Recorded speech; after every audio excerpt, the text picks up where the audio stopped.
একটা হলুদ ফুল দেখাচ্ছি, দেখুন তো চিনতে পারেন কিনা। আমরা এখানে আছি,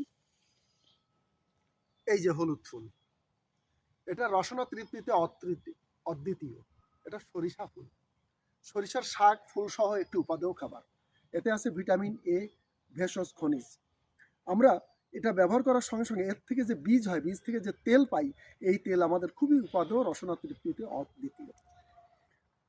প্রথমত, সর্ষের তেল যদি গায়ে মাখা হয় তাহলে ত্বক সুন্দর থাকে, ত্বক থাকে খসখসে ছাড়া মসৃণ থাকে। এটা সর্ষের তেলের একটা বড় গুণ। আমরা বাজারে যেসব তেল খাদ্য হিসাবে গ্রহণ করি সেসব তেল বাদ দিয়ে শুধু পিওর সর্ষের তেল খেলে আমাদের হৃদযন্ত্র ভালো থাকে। তো হৃদযন্ত্র ভালো রাখতে ভিটামিন এ সমৃদ্ধ সবজি খেতে সরিষার শাকের কোনো তুলনা নেই। হ্যাঁ, সরিষার এই সময় যারা মধু চাষ করে, মৌ চাষ করে, তারা সরষা ফুলের মধু একটা উপাদেয় খাবার। মাঠে মাঠে সরষা ফুলের মধু সংগ্রহ চলছে, যেখানে ব্যাপক সর্ষের চাষ হয়।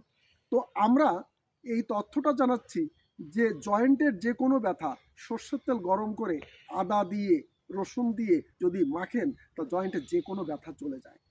জয়েন্টের ব্যথা সারাতে খাদ্য রসিকদের রসনা তৃপ্তিতে সর্ষের কোনো বিকল্প নেই।